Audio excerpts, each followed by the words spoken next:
السلام علیکم ورحمۃ اللہ وبرکاتہ۔ الحمدللہ رب العالمین والعاقبۃ للمتقین والصلاۃ والسلام علی اشرف الانبیاء والمرسلین نبینا محمد وعلی آلہ واصحابہ اجمعین، اما بعد۔ احسن اوپن اکیڈمی کے طلباء و طالبات، آپ سب کا خیر مقدم ہے۔ میں آپ کا جدید مدرس نیو ٹیچر مصطفیٰ اجمل مدنی ممبئی سے مخاطب ہوں۔ قبل اس کے کہ وہ مادہ جس کی تدریس کی ذمہ داری مجھے سونپی گئی ہے اس کا آغاز کروں، میں اپنے بارے میں مختصر سا تعارف آپ کے سامنے پیش کرنا چاہتا ہوں۔ میں اس وقت شہر ممبئی میں مقیم ہوں، لیکن میرا تعلق یو پی کے ضلع بلرام پور سے ہے۔ وہیں پہ میری پیدائش ہوئی اور وہیں سے میری تعلیم کا آغاز ہوا۔ جامعہ سراج العلوم بوڈیار سے ہوتے ہوئے جامعہ عالیہ عربیہ مئو بھنجن سے میں نے عالمیت کی سند حاصل کی، پھر جامعہ ریاض العلوم دہلی میں گیا فضیلت کے لیے، اور پھر وہیں سے مدینہ منورہ میں میرا داخلہ ہوا، اور کلیۃ الحدیث شریف سے میں نے سن 1999 میں بکالوریوس کی ڈگری حاصل کی، اور اس کے بعد کچھ سالوں تک وہیں پر میں شعبہ جالیات سے منسلک رہا، مختلف شہروں میں سعودی عرب کے، اور دعوت و تبلیغ کا کام کرتا رہا۔ اس کے بعد واپس میں انڈیا آیا اور ممبئی کے اندر اقامت پذیر ہو گیا۔ یہاں پہ شہر ممبئی کا سب سے بڑا دینی، اسلامی اور اقامتی ادارہ جو ہے لڑکیوں کا، لڑکوں کا، وہ ہے جامعہ اسلامیہ ممبرا۔ وہاں میں اس وقت حدیث اور اصول حدیث یعنی مصطلح الحدیث کا استاذ ہوں۔ ہمارے یہاں ادارے میں تقریباً 700 بچیاں، بڑی بچیاں زیر تعلیم ہیں، جو دور دراز کے علاقوں سے آتی ہیں اور یہاں پہ مقیم رہ کر کے تعلیم حاصل کرتی ہیں۔ کچھ دنوں تک میں ادارے میں پرنسپل بھی رہا، لیکن جب میری ذمہ داریاں دعوت و تبلیغ کی بڑھ گئیں تو میں نے اس ذمہ داری کو ترک کر دیا، لیکن ابھی بھی میں استاد ضرور ہوں۔ درس و تدریس کے علاوہ میرا مشغلہ وہ دعوت و تبلیغ ہے۔ خطابت کے میدان میں بھی میں اپنے ہنر آزماتا ہوں اور اپنے علم سے لوگوں کو فائدہ پہنچاتا ہوں۔ ملک کے گوشوں میں منعقد ہونے والی کانفرنسوں اور جلسوں میں شرکت کرتا ہوں۔ اس کے علاوہ میں میگزین اور مجلات و جرائد میں مضامین بھی لکھتا ہوں۔ میں شعر و شاعری سے بھی مجھے شغف ہے۔ میں حمد نعت اور اسلامی نغمے لکھتا ہوں۔ میرے لکھے ہوئے نغمے اور میرے لکھی ہوئی نظمیں وہ مدارس میں طلباء طالبات گنگناتے ہیں، پڑھتے ہیں۔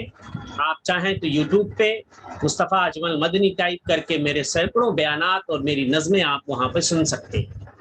لیکن عزیز طلباء و طالبات، میرا سب سے بڑا جو مشغلہ ہے وہ ہے درس و تدریس، قال اللہ اور قال الرسول۔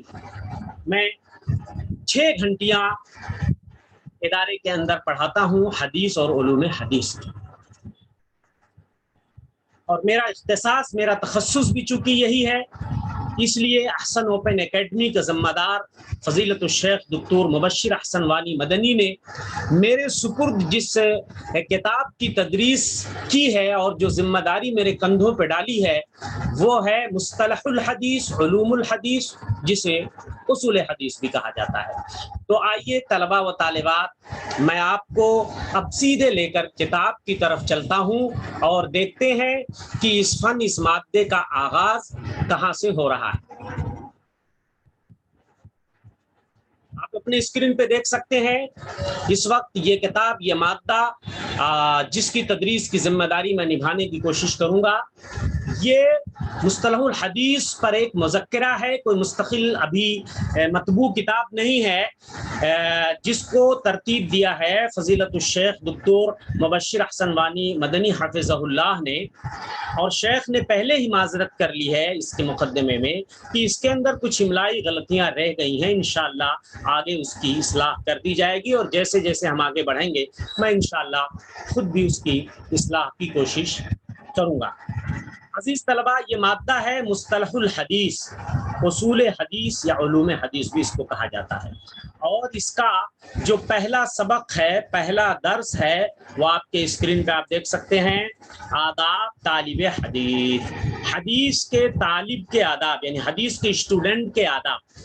یہاں پر ایک سوال، کوشچن یہ پیدا ہوتا ہے کہ ہم اور آپ جو ہے وہ مصطلح الحدیث پڑھنے جا رہے ہیں، تو ہمیں حدیث کے طالب کے آداب کیوں بتائے جا رہے ہیں؟ دراصل اس فن کا ڈائریکٹ تعلق حدیث نبویہ سے ہے، اور اسی فن پہ ڈیپینڈ ہے کہ ہم اور آپ جان سکیں کون سی حدیث صحیح ہے، کون سی ضعیف ہے، موضوع ہے، مقبول ہے یا مردود ہے۔ جب تک یہ فن نہیں سیکھیں گے آپ نہیں جان پائیں گے۔ تو اس فن کا ڈائریکٹ تعلق چونکہ حدیث نبویہ سے ہے، اس لیے حدیث کے طلباء کے آداب یہاں پر بتائے جا رہے ہیں۔ یہاں پہ کتاب جو شروع ہو رہی ہے، علم حدیث کے طالب علم کو کئی ایسے آداب سے متحلی ہونا لازم ہے۔ متحلی کا مطلب ہوتا ہے متصف ہونا لازمی ہے، جن سے وہ عام لوگوں سے ممیز بن سکے۔ ممیز بن سکے یعنی الگ بن سکے۔ کیوں بھائی، کیا بات ہے کہ حدیث کے طلباء کو ضروری ہے کہ وہ دوسرے طلباء سے اپنے آپ کو الگ بنائیں؟ چونکہ جو دینی علم کا طالب علم ہوتا ہے، بالخصوص حدیث کا طالب علم، وہ دنیاوی علوم کے طلباء سے بہرحال مختلف ہوتا ہے، اس لیے کہ دونوں کے اندر زمین آسمان کا فرق ہے۔ یہ حدیث کا علم جو ہے، یہ دین کا علم جو ہے، یہ بہت اشرف علم ہے اور یہ بہت شریف میدان ہے۔ اللہ جل شانہ اس کے لیے انہی لوگوں کو چنتے ہیں جن کے ساتھ وہ خیر اور بھلائی کا ارادہ رکھتے ہیں۔ تو آپ اللہ کی نگاہ میں بہت قیمتی ہیں، اسی لیے اللہ نے آپ کو اس فن کے لیے، اس میدان کے لیے چن لیا ہے۔ یہ آداب طالب حدیث کی علمی راہ کو ہموار بنا دیتے ہیں، یعنی آسان بنا دیتے ہیں۔ طالب حدیث کے لیے حضرت علی کی وصیت مشعل راہ ہے، یعنی ایک طالب حدیث کے لیے یہ بہت زبردست وصیت ہے، اس سے جو ہے اس کی راہوں میں روشنی پیدا ہو۔ ایک طالب حدیث کی راہوں میں فرماتے ہیں، اے طالب علم، یہ علم بہت ہی افضل ہے، اس کا سر تواضع ہے۔ یہاں پہ تیر لکھ گیا ہے، یہ املائی غلطی ہے، اس کی تصحیح کر دی جائے گی۔ تو اس کا سر جو ہے وہ تواضع ہے، یعنی تھوڑی دیر کے لیے آپ اس علم کو ایک جسم مان لیجئے، ایک جاندار مان لیجئے، تو اس کا سر جو ہے وہ تواضع اور خاکساری ہے، اس کی آنکھیں حسد سے پاک ہیں، اس کی زبان سچی ہے اور اس کا دل صحیح نیت سے منور ہے، اس کے قدم علماء کی زیارت میں مشغول ہیں، اس کا سامان نرم گفتاری ہے، یعنی سہل گفتگو، آسان گفتگو، اور اس کا زاد راہ گناہوں سے اجتناب ہے، یعنی اس کا سامان سفر وہ گناہوں سے پرہیز ہے، اور اس کی دوستی صرف اچھے لوگوں کے ساتھ ہے۔ اب یہاں ذیل میں طالب علم بالخصوص حدیث کے طلباء کے لیے کچھ آداب عرض کیے جا رہے ہیں۔ یہاں پہ آپ دیکھیے، سب سے پہلا ادب آپ کی اسکرین پہ اخلاص سے نیت، یعنی ایک طالب علم حدیث کے لیے ضروری ہے کہ اپنی نیتوں میں اخلاص پیدا کرے، اپنی نیتوں کو صاف رکھے، ستھری رکھے، اس لیے کہ کسی بھی عمل کا دار و مدار نیت پہ ہے، تو نیت کی صفائی ستھرائی ضروری ہے۔ قبل اس کے کہ ہم اس علم کو، اس فن کو سیکھیں، اپنی نیتوں کو صاف کر لیں۔ اس فن کے سیکھنے سے ہمارا کوئی مقصد دنیاوی فائدہ نہ ہو، دنیاوی فائدہ حاصل کرنا ہمارا مقصد نہ ہو، دکھاوا نہ ہو، واہ واہی یا تعریفی کلمات سننے کی ہماری نیت نہ ہو۔ اللہ کے لیے اگر ایسا کچھ ہے تو ابھی سے آپ اپنی نیتوں کو صاف کر لیجئے، اس لیے کہ نیتوں کا دار و مدار آپ جانتے ہیں، وہ عمل کا دار و مدار نیتوں پر ہے۔ بخاری شریف کی مشہور حدیث، انما الاعمال بالنیات۔ سب سے پہلی چیز جو طالب علم کے لیے لازمی ہے یہ ہے کہ وہ اپنی نیت کو درست کرے اور علم کے ذریعہ اللہ کا تقرب حاصل کرنا مقصود نظر بنائے، یعنی اللہ کی نزدیکی حاصل کرنا اپنا مقصد بنائے، اور رفع الجہل عن نفسہ ثم عن غیرہ کا اصول اپنائے۔ کیا مطلب ہوتا ہے رفع الجہل عن نفسہ ثم عن غیرہ؟ یعنی اپنی طرف سے پہلے آدمی جہالت دور کرے اور پھر دوسرے کی طرف سے، یعنی علم حاصل کرے گا تو خود اپنے نفس سے جہالت کو دور کرے گا، اور جب دوسروں کو سکھائے گا تو دوسروں سے جہالت کو وہ دور کرے گا، اور اس علم کو کسی دنیاوی مقصد یا جاہ و منصب کی خاطر استعمال نہ کرے۔ حضرت ابو ہریرہ رضی اللہ عنہ نے کہا کہ میں نے نبی کریم صلی اللہ علیہ وسلم کو یہ فرماتے ہوئے سنا ہے، ان اول الناس یخزى یوم القیامت، ان اول الناس یخزى یوم القیامت رجل استشہد ورجل تعلم العلم ورجل وسع اللہ علیہ۔ یہ دراصل ایک لمبی روایت کو یہاں پہ شیخ نے جو ہے وہ مختصر کیا ہے، ان اول الناس یخزا یوم القیامہ رجل استشہدا، قیامت کے دن سب سے پہلے جن لوگوں کا فیصلہ کیا جائے گا، ایک وہ آدمی جو شہید ہوا ہوگا، اور ایک وہ آدمی جس نے علم حاصل کیا یعنی عالم ہے، قاری ہے، اور ایک وہ آدمی جس پہ اللہ نے وسعت عطا کی، وہ بڑا فیاض ہے، سخی ہے، اپنے مال میں سے خرچ کرتا ہے۔ یہ تین لوگ سب سے پہلے انہی کا فیصلہ ہوگا، اور انہی پر جہنم کی آگ بھڑکائی جائے گی۔ سوال یہ پیدا ہوتا ہے کہ ایسا کیوں ہوگا؟ یہ تین لوگ جو ہیں، یہ تو ان کا کام بڑا اچھا تھا، پھر یہ جہنم میں کیوں گئے؟ چونکہ نیت کی خرابی، ریاکاری، طلب شہرات اور اخلاص کے فقدان کی وجہ سے یہ جہنم میں لے جائے جائیں گے۔ تو اللہ کے رسول صلی اللہ علیہ وسلم نے فرمایا کہ یا ابا ہریرہ اولئک الثلاثہ اول خلق اللہ تسعر بهم النار یوم القیامہ، یہ تین لوگ ہیں قیامت کے دن سب سے پہلے جہنم کی آگ انہی پہ بھڑکائی جائے گی، انہی پہ جہنم سلگائی جائے گی۔ اب اگر کوئی یہ کہے کہ اس زمانے میں شرعی علوم کس نیت سے حاصل کیے جائیں، اس لیے کہ آدمی ایک مقولہ ہے المرء ابن زمانہ، آدمی جو ہے وہ کیا ہوتا ہے؟ اپنے زمانے کا بیٹا ہوتا ہے، یعنی وہ جو ہے زمانے کے کچھ حالات ہوتے ہیں، کچھ تقاضے ہوتے ہیں ہر زمانے کے۔ تو دور حاضر میں آدمی علم اگر حاصل کرے، علم شرعی، تو کس مقصد سے حاصل کرے؟ تو اس کا جواب یہ ہے کہ دور حاضر میں طالب علم اپنے علم سے کئی فوائد مد نظر رکھ سکتا ہے۔ مثال کے طور پہ سب سے پہلا فائدہ یہاں پہ بتایا جا رہا ہے، اپنے رب تعالی، نبی صلی اللہ علیہ وسلم اور دین اسلام کی معرفت حاصل کرے۔ تو سب سے پہلا فائدہ یہ ہے کہ اپنے رب تعالی اور دین اسلام کی معرفت حاصل کرے، اپنے نبی، اپنے اللہ کو آدمی پہچان لے، اپنے نبی کو پہچان لے، اپنے دین کو پہچان لے۔ اتنا علم تو حاصل کرنا ہر کسی کے لیے لازم اور ضروری ہے، اس کے بغیر کوئی چارہ نہیں، آدمی عمر کے کسی بھی مرحلے میں ہے۔ تو دوسرا مقصد جو ہونا چاہیے یا دوسرا فائدہ، وہ علمی سرٹیفکیٹ حاصل کرے، علمی سرٹیفکیٹ حاصل کرے تاکہ اس سے سند بنا کر اسے دعوت اللہ کے میدان میں استعمال کرے اور اس سے مدارس و جامعات میں اعلیٰ تعلیم حاصل کرنے کے لیے داخلہ حاصل کر سکے۔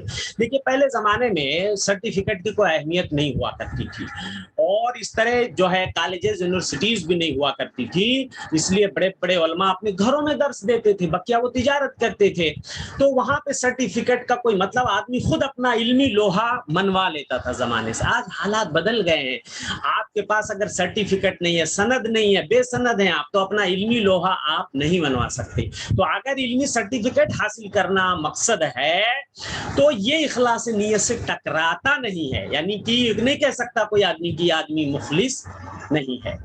تیسرا مقصد، تیسرا فائدہ، علماء کی صف میں شامل ہو کر دعوت اللہ کا کام کرے، علماء کی صف میں شامل ہو کر دعوت اللہ کا کام کرے، اس لیے کہ علم حاصل کرنے کے بعد تبلیغ بھی ضروری ہے۔ امام ثوری فرماتے ہیں ما اعلم عملا هو افضل من طلب الحدیث لمن اراد به اللہ تعالی، یعنی مجھے کوئی عمل نہیں معلوم جو افضل ہو طلب حدیث سے، جس کے ساتھ اللہ ارادہ کرتا ہو۔ یہاں پر خیرن چھوٹ گیا ہے، یہاں پر خیرن جو ہے وہ چھوٹ گیا ہے، انشاءاللہ آگے اس کی اصلاح کر دی جائے گی۔ یعنی کوئی عمل اس بات سے افضل نہیں ہے کہ آدمی حدیث کو حاصل کرے اور اس کے لیے جس کے ساتھ اللہ بھلائی کا ارادہ رکھتا ہے۔ تو دوسرا ادب، اب آئیے دیکھتے ہیں، یہ پہلا ادب اخلاص نیت، دوسرا ادب کیا ہے حدیث کے طالب علم کے لیے یا شرعی علوم کے طالب علم کے لیے؟ کہ وہ اللہ سے دعا کرے کہ اللہ اس کے لیے علم شرعی بالخصوص علم حدیث کو آسان بنائے، اور اللہ کے سامنے خوب روئے اور گڑ گڑائے تاکہ اللہ اسے علم حدیث کی فہم عطا فرمائے۔ یعنی ساتھ میں ہمیں رونا ہے، گڑ گڑانا ہے، اللہ سے دعائیں بھی مانگنی ہے کہ اللہ ہمیں علم سکھا دے، علم نافع سکھا دے۔ دیکھیں اللہ کے رسول صلی اللہ علیہ وسلم نے کتنی پیاری پیاری دعائیں سکھائی ہیں۔ اللہ نے اپنے نبی کریم صلی اللہ علیہ وسلم کو یہ دعا سکھائی ہے، وَقُلْ رَبِّ زِدْنِي عِلْمًا وَقُلْ رَبِّ زِدْنِي عِلْمًا اے نبی کہہ دیجئے کہ اے میرے رب تو میرے علم میں اضافہ کر دے. تو ہمیشہ دعا کرتے رہیے اللہ میرے علم میں اضافہ کر دے. یہ دعائیں یاد کر لیجیے اور سب کو معلوم بھی ہوں گی. اور یہ دعا بھی سکھائی رب اشرح لی صدری ویسر لی امری. اے اللہ میرے سینے کو کھول دے, میرے معاملے کو آسان کر دے. واحلل عقدۃ من لسانی, اور اللہ میری زبان کی گرہ کو کھول دے. اور نبی صلی اللہ علیہ وسلم نے بھی یہ دعا کی ہے اللہم انفعنی بما علمتنی وعلمنی ما ینفعنی. اے اللہ مجھے نفع پہنچا اس کے ذریعہ جو تو نے مجھے سکھایا, اور مجھے وہ علم دے جو نفع بخشو. تو علم نافع کی دعا کرنی چاہیے. اب یہاں پہ تیسرا ادب دیکھیے. تیسرا ادب یہ ہے کہ وہ ہر قسم کے اعلیٰ اور عمدہ اخلاق کا پیکر ہو, سچائی, نرمی, بردباری, نرم گفتاری یعنی آسان گفتگو کا پابند ہو, اور امر بالمعروف نہی عن المنکر کا پابند ہو. یہ تیسرا ادب ہے. تیسرا ادب یہ دیکھیے کہ آدمی سچائی, نرمی, بردباری, نرم گفتاری, امر بالمعروف بھلائی کا حکم دینا, برائی سے روکنا, اس کا پابند ہو. اس سے بھی متصف ہونا ضروری ہے. حضرت عمر فاروق رضی اللہ عنہ کا یہ قول دیکھیے تعلموا العلم وتعلموا للعلم السکینہ. علم سیکھو اور علم کے لیے سکینت اور حلم, والحلم یعنی سکینت اور بردباری سیکھو. علم سیکھو اور علم کے لیے نرمی اور بردباری سیکھو. اور وتواضعوا لمن تعلمون منہ, لمن تتعلمون منہ. دوسری روایت میں بعض الفاظ ایسے ہیں جو زیادہ کلیئر ہیں کہ جن سے تم علم سیکھتے ہو ان کے سامنے خاکساری اختیار کرو. اپنے استاد, اپنے شاگرد کے سامنے خاکسار بن کر رہو. وتواضعوا لمن تعلمون, یعنی دوسری روایت میں ہے ولیتواضع لکم من یتعلم منکم. یہ زیادہ کلیئر ہے اس کا معنی. اب بات وہی ہے کہ جو تم سے علم سیکھتے ہیں وہ تمہارے سامنے خاکسار رہے, اور جن سے تم سیکھتے ہو تم ان کے سامنے خاکسار رہو. ولا تکونوا جبابرة العلماء, تم جبار سرکش عالموں کی طرح نہ بنو. ولا فلا یقوم علمکم بجہلکم, اس لیے کہ تمہارا علم جہالت کے ساتھ قائم نہیں رہ سکتا. یہ سرکشی وغیرہ یہ جاہلوں کا شیوا ہے, عالم کا شیوا نہیں ہے. اور جب جہالت آ جاتی ہے تو انسان کا علم پھر باقی نہیں رہ سکتا ہے. ابو عاصم النبیل کا یہ قول بھی دیکھیے من طلب هذا الحدیث فقد طلب اعلی امور الدنیا. جس نے اس حدیث کو سیکھا اس نے دنیا کے امور میں بہت اعلیٰ, بہت ہائی فائی چیز گویا اس نے سیکھ لیا. فیجب ان یکون خیر الناس, تو جب ہائی فائی چیز آپ سیکھ لیے تو اب آپ کے لیے ہائی فائی بننا پڑے گا. آپ کو انسانوں میں سب سے اچھا بن کر دکھانا پڑے گا. اس کے بعد عطا بن, میں نے ترجمہ کر دیا ہے, شیخ کا بھی ترجمہ یہاں پر موجود ہے, وہ آپ دیکھ سکتے ہیں, وہی سیم چیز ہے. عطا بن یسار نے کہا, یہ قول دیکھیے عطا بن یسار کا قول دیکھیے ما اووی شیء الی شیء ازین من حلم الی علم. اور ایک روایت میں اور زیادہ کلیئر الفاظ ہیں ما جمع شیء الی شیء افضل من حلم الی علم, یعنی وہ علم جس میں حلم اور بردباری جس کے ساتھ جمع کر دی گئی ہو, یعنی جس علم کے ساتھ نرمی بھی آ جائے, بردباری آ جائے. تو ان دونوں چیز سے افضل کوئی چیز ایک ساتھ دنیا میں جمع نہیں کی گئی.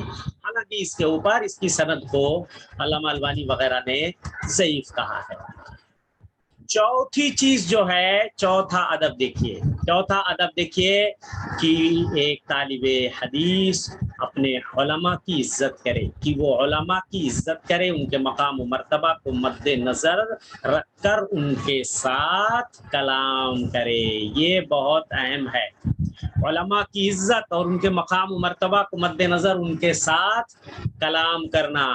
یہاں پہ چند واقعات ذکر ہیں جس سے آپ اندازہ لگا سکتے ہیں کہ علماء کی توقیر, ان کی عزت کس طرح کرنی چاہیے. امام شافعی سے روایت ہے, کہتے ہیں کہ امسک ابن عباس برکاب زید ابن ثابت. حضرت ابن عباس جیسے جلیل القدر صحابی نے حضرت زید بن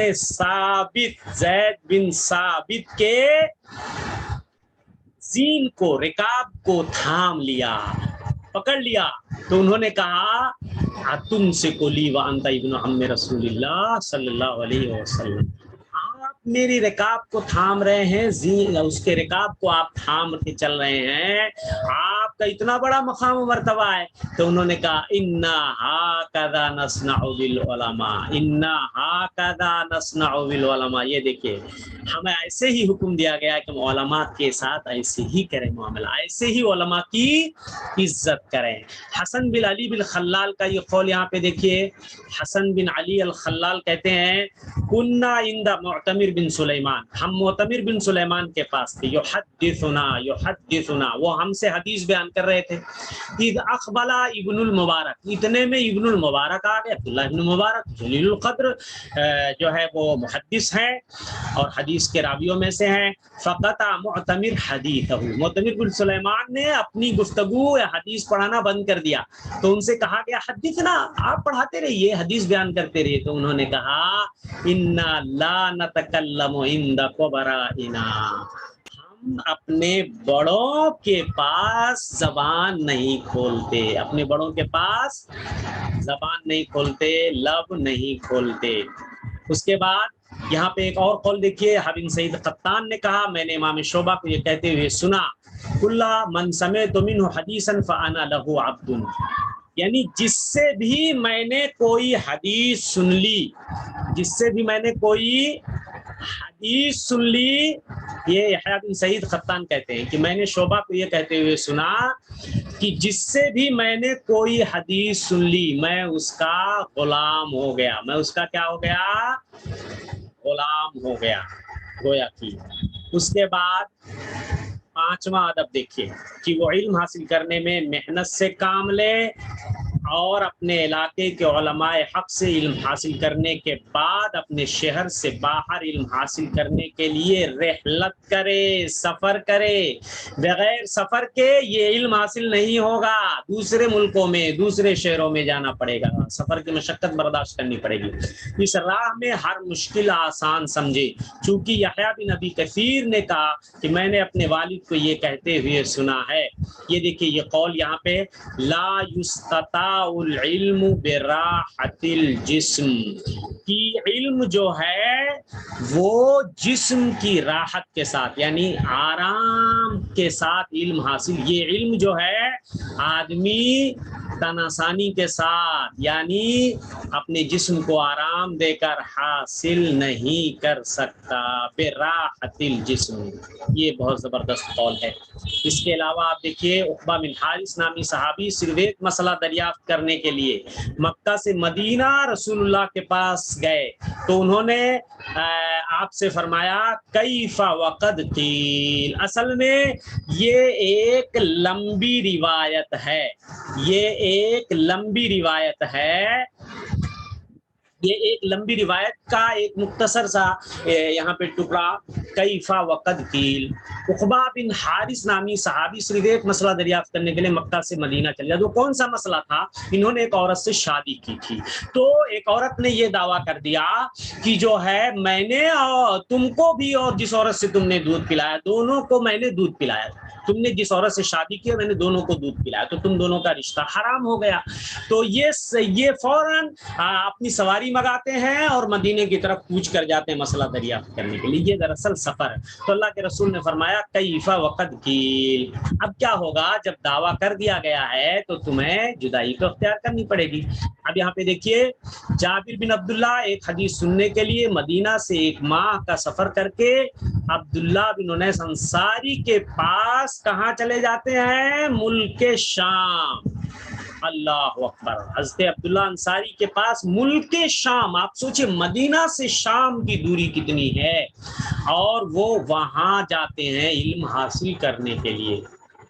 ابو العالیہ سے روایت کہتے ہیں کننا نسمع الروایہ عن اصحاب رسول اللہ صلی اللہ علیہ وسلم بالبصرہ، یعنی ہم رسول اللہ کے اصحاب کے حوالے سے بصرہ میں کوئی روایت کوئی حدیث سنتے تھے، فلم نرضى حتى ركبنا الى المدینہ، تو ہم صرف اسی پہ راضی نہیں ہوتے یہاں تک کہ مدینہ کی طرف سفر کر جاتے تھے۔ اب سوچئے بصرہ سے مدینے کی دوری کتنی ہے، سینکڑوں کلومیٹر کا سفر کر کے بصرہ سے مدینہ پہنچتے ہیں، کہہ رہے ہیں فسمعناها من افواہہم، ڈائریکٹ ہم نے صحابہ سے حدیثیں تاکہ ہم سنیں تو ہم وہاں سے وہاں تک کا سفر کر جاتے تھے۔ یحییٰ بن معین زبردست علل کے جانکار، زبردست محفظ، زبردست حافظ اور عالم، وہ کہتے ہیں اربعۃ لا یونس منہم رشدا، اربعۃ لا یونس منہم رشدا، 4 لوگوں سے بھلائی کی امید نہیں، حارس الدرب، جو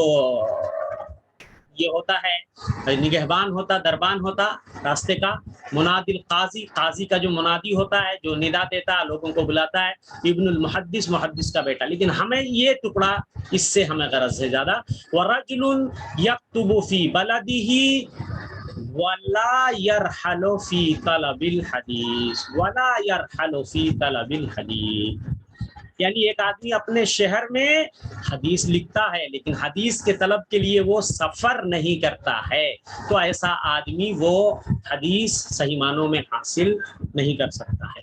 حسن بن حیثم البزار نے کہا، میں نے احمد بن حنبل سے کہا، یا ابا عبداللہ انی اطلب الحدیث، میں جو ہے حدیث طلب کرنا چاہتا ہوں، وَإِنَّ أُمِّي تَمْنَعُنِي مِنْ ذَلِكَ، میری ماں اس سے روکتی ہے مجھے، تريد مني ان اشتغل بالتجارہ فی التجارہ، میری ماں چاہتی ہے کہ میں تجارت کروں۔ تو انہوں نے کہا داریہا وارضیہا ولا تدر الطلب، ان کے ساتھ مدارات کا معاملہ، مدارات مطلب تھوڑا سا ہیلے بہانے سے انہیں خوش کرو، مناؤ، اور حدیث کو یا کے طلب کو حاصل کرنے کو چھوڑو نہیں۔ اب یہ چھٹا ادب آپ دیکھیے کہ وہ علم حاصل کرنے میں شرم سے بچے، علم حاصل کرنے میں کیا کرے؟ شرم سے بچے، جو شرم کرے گا وہ علم حاصل نہیں کر سکے گا، یعنی اپنے سے بڑے سے پوچھنے میں نہ شرمائے اور اپنے سے چھوٹے سے سیکھنے میں وہ عار محسوس نہ کرے۔ عائشہ رضی اللہ عنہا کا یہ قول دیکھیے کہ اللہ کے رسول نے فرمایا نعم النساء نساء الانصار، یہ عائشہ نے فرمایا کتنی بہترین ہیں انصار کی عورتیں، لم یمنعہن الحیاء ویتفقہن فی الدین، یعنی حیا اور شرم اس بات سے مانے نہیں ہوئی کہ وہ دین میں سمجھ حاصل کریں، یعنی یہ جو انصار کی عورتیں اگر مسئلہ نہ پوچھتی اور نہ بتاتی اس طرح جو عورتوں کے خاص طور سے مخصوص مسائل ہیں، تو بتائیے کہ یہ مسئلے عورتوں کو کہاں سے معلوم ہوتے۔ مجاہد، امام مجاہد کا قول دیکھیے، لا يتعلم العلم مستحن ولا مستكبر، علم کو مستحی حاصل نہیں کر سکتا اور مستکبر حاصل نہیں کر سکتا، یعنی جو شرماتا ہے اور تکبر گھمنڈی یہ علم کو حاصل نہیں کر سکتا۔ وکی ابن الجراح کا یہ قول یہاں پہ آپ دیکھیے، ولا ينبل الرجل من اصحاب الحديث حتى يكتب عمن هو فوقه، کہ آدمی جو ہے علم حدیث میں تب تک جو ماہر نہیں بن سکتا جب تک کہ وہ حدیث کو نہ لکھے، جب تک وہ حدیث کو نہ لکھے۔ عمن ہوا فوقہ، فوقہ کا مطلب اپنے سے اوپر والے سے، وہ عمن ہوا مثلہ، جو اس کے مثل ہم عمر ہے، وہ عمن ہوا دونہ، اور اس سے جو اس کے نیچے ہے۔ تو اپنے سے بھی چھوٹے سے بھی علم حاصل کریں، اپنے بڑے سے بھی اور اپنے ہم عمر سے بھی۔ ترجمہ یہاں نیچے دیا ہوا ہے اور وہی میں نے بھی ترجمہ کیا۔ عبداللہ بن مبارک اپنے سے چھوٹی عمر کے آدمی کے پاس جا کر ان سے حدیث سنتے تھے، حضرت عبداللہ بن مبارک، سوچے اتنے بڑے محدث۔ جب ان سے کسی نے اس کی وجہ دریافت کی تو انہوں نے کہا وَرُبَّ كَلِمَةٍ فِيهَا نَجَاتِي لَمْ تَقَعْ لِي، ممکن ہے جس بات میں میری نجات پوشیدہ ہو وہ میں نے آج تک سنی نہ ہو، وہ میں نے آج تک کیا ہو؟ سنی نہ ہو۔ یہ زبردست قول ہے، رب کلمۃ فیہا نجاتی لم تقالی، یہاں پہ اس کا ترجمہ آپ دیکھ سکتے ہیں۔ البتہ سوال پوچھنے میں کمال ادب سے کام لے، ادب ضروری ہے، یہ نہیں کہ آدمی جو ہے کسی بھی ٹون میں اپنے استاد سے بات کرے اور اس سے سوال کرے، کسی بھی کوئی بھی لہجہ ہو، کوئی بھی انداز ہو، نہیں، کمال ادب۔ سوال پوچھتے ہو ایسا طریقہ نہ اختیار کرے کہ جیسے مناظرہ کر رہا ہو، جیسے جھگڑا کر رہا ہو، لڑائی کر رہا ہو۔ مستظہر باللہ کا یہاں پہ قول دیکھیے، مستظہر باللہ کا قول، ادب السائل انفع من الوسائل، یعنی سائل کا ادب وسائل سے اہم ہوتا ہے، تو سائل کے لیے مؤدب ہونا ضروری ہے، با ادب ہونا ضروری ہے۔ وہب بن منبہ اور سلیمان بن یسار سے روایت ہے کہ انہوں نے کہا حسن المسألۃ نصف العلم، یہ دیکھیے یہ قول، حسن المسألۃ نصف العلم، اچھے سے سوال کرنا یہ آدھا علم ہے، والرفق نصف العیش، اور نرمی اختیار کرنا یہ آدھا عیش ہے۔ یہاں پہ دیکھیے میمون بن مہران، یہ دیکھیے میمون بن مہران سے روایت ہے کہ وہ کہتے ہیں ان کا قول، لا تماری من ہوا اعلم منکا، جو تم سے زیادہ جانکار ہے اس سے جھگڑا مت کرو، فَإِذَا فَعَلْتَ ذَلِكَ خَزَّنَ عَنْكَ عِلْمَهُ، اگر تم نے ایسا کیا تو وہ اپنا علم روک سکتا ہے اور اسے کچھ نقصان نہیں ہوگا۔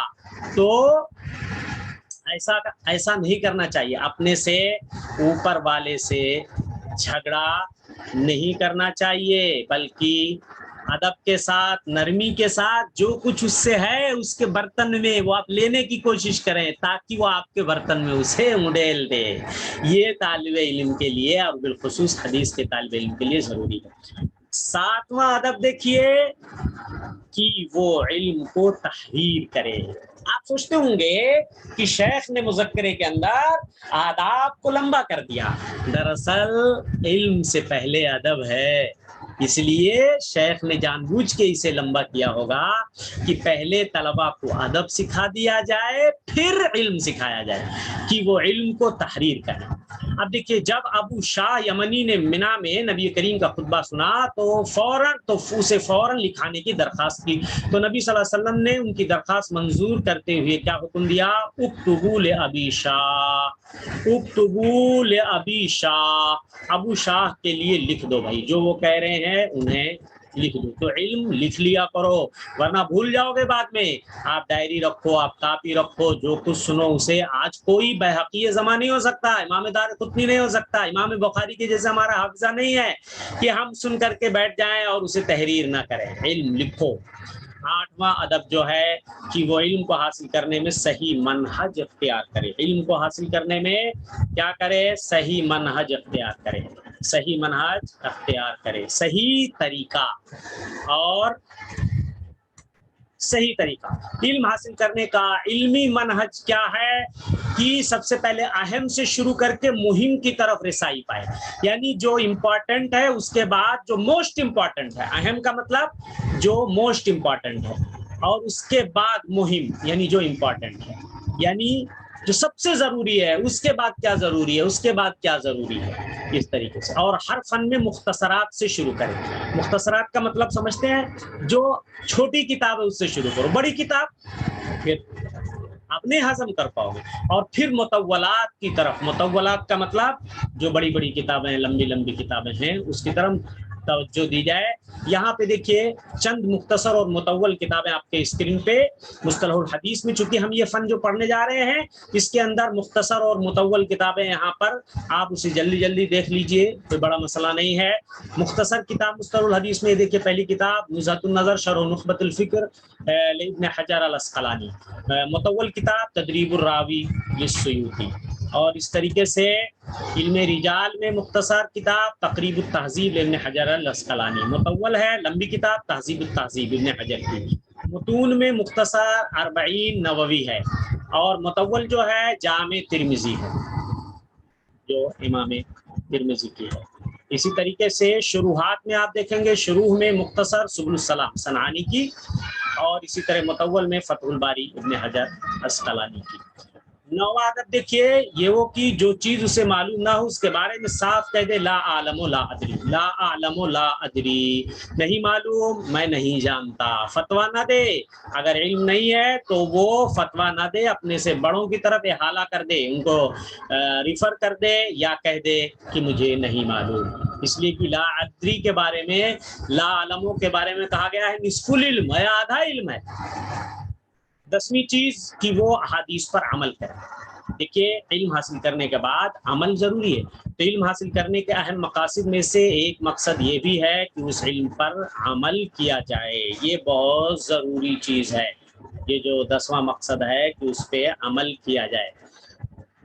فضیل نے کہا علنا سے یتعلموا فاذا، یہ دیکھیے علنا سے یتعلموا، لوگوں کو پہلے علم سیکھنا چاہیے، فاذا علموا فعليهم العمل، جب علم حاصل کر لیں تو اب کیا رہ گیا، اب عمل کرنا ان کے اوپر فرض ہو گیا۔ اس کے بعد دیکھیے یہ ترجمہ نیچے دیا ہوا ہے، میں ترجمہ اسی کے ساتھ کر دیتا ہوں۔ عمرو بن قیس الملائی نے کہا اذا بلغک شیء من الخیر، یہ دیکھیے جب کوئی خیر اور بھلائی کی چیز تمہیں پہنچے یا معلوم ہو، فعمل به، پہلے اس پہ عمل کرو، ولو مرتن، چاہے کی مرتبہ، تکو من اہلہ، تو تم اس کے اہل والوں میں سے ہو جاؤ گے۔ اسماعیل بن ابراہیم نے کہا کنا نستعین علی حفظ الحدیث بالعمل به، یعنی ہم حفظ حدیث پر عمل کر کے جو ہے اس سے مدد لیتے تھے، یعنی عمل کر کے حدیث پر اس کو یاد کرنے کے لیے مدد لیتے تھے۔